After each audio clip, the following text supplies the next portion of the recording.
welcome to another episode of Tone Bogans. Thank you for sticking around.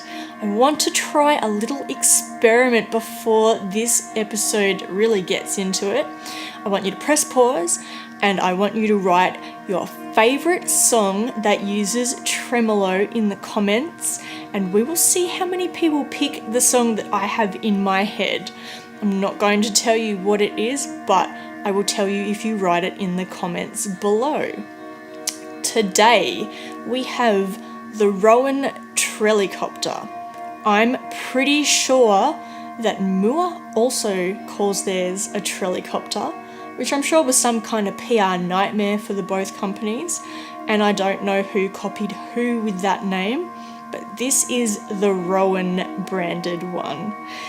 I got this because I made a feature film, and as part of the soundtrack for that film, I decided I would only use guitar, and then I decided right at the end that it did need a little something extra, so I added bass, and I wanted to have this percussive element to it without using percussion, because that kind of defeated the directive of the soundtrack.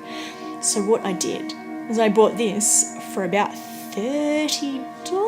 I want to say $30. It probably wouldn't have been much more. And I'm pretty sure that they're also a little bit dearer than that to buy now. But I wouldn't have paid too much for it. That's a little bit of a digression. But I'm kind of a tight ass. This is Tone Bogans. We're not spending heaps of money. We're just doing this on a super budget. I actually think that this is even the same setting that I used to record that soundtrack piece for bass, and that would have to be easily 18 months ago that I did that. So I guess that's kind of testament to how much or how little I tend to use tremolo. I like it, but I don't find much use for it unless it's a very, very specific sound that I want. I kind of feel like I should explore it a little bit better, but I also do have tremolo on a couple of other pedals, so I don't need to use this particular one too much. This one's cool because it has a bias knob. It's letting you dial between two different waveforms to create that tremolo effect. One side is a square wave, which is probably where it's pointed now, and the other side is triangle. So, imagine a square and you got your little blocks. That's on, off, on, off, on, off. And then likewise for triangle, top of the peak is on, bottom of the peak is off. It's kind of sloping, so it's a little bit less in your face than the square one. I hope that makes sense. You can look up how tremolo works if that's really confusing, and I apologise if that made no sense whatsoever, but there we all go. We've got depth as well, moving right along. Depth knob, hello distraction. So the depth is going to say how much through the cycle it's going to go. So with your square wave, it's going to be very slight, or it's going to be all the way on and off. Likewise with your triangle, it's not a blend knob, it's actually telling the waveform how long to go for and how much underlying signal it keeps, which is again pretty confusing if you're not aware of how tremolo works. So perhaps I'll leave a link to how tremolo works in the comments below. Might be the best idea. And then, like all your modulation, it has speed because it's going along, I think I explained this in the chorus video, it goes along the frequency bandwidth, so from 20 hertz to 20 kilohertz, or back the other way because I'm opposite to you, 20 hertz to 20 kilohertz, and it goes along that frequency range, and the higher up you get, the faster sound moves, so therefore the faster the effect goes.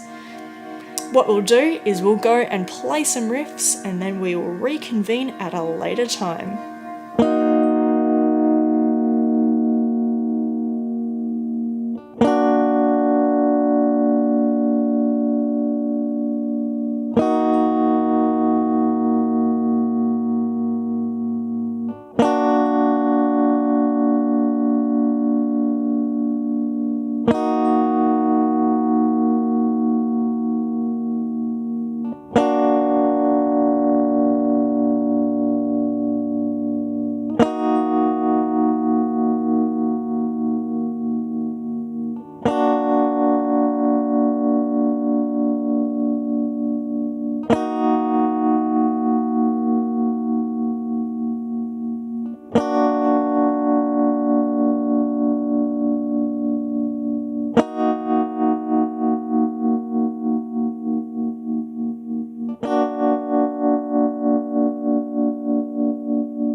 So I didn't do as many riffs as I normally do. I wanted to showcase more the rhythmic features of the pedal rather than what I can play, because let's face it, I am super sick at guitar and I could play anything I wanted to, but I don't want people to feel bad.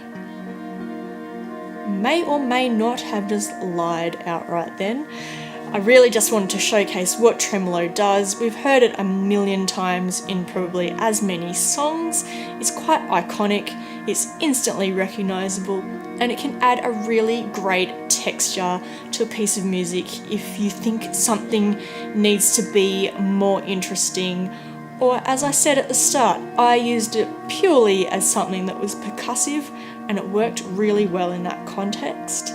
So I guess what you could do is try and be as experimental as possible when it comes to tremolo, because it is a very iconic effect that is always pretty much used in the exact same way. So if you come up with something different, comment below and let us all know what you're doing with it. As always, please like and subscribe. I don't want to beg, but I'm begging you to like and subscribe my videos so that I can keep making them. Quite frankly, I don't want to have a job in retail. I would like to make videos for you all day, every day. Maybe not all day, maybe not every day. I'd like to keep making videos for you. Like and subscribe. I'll see you next time.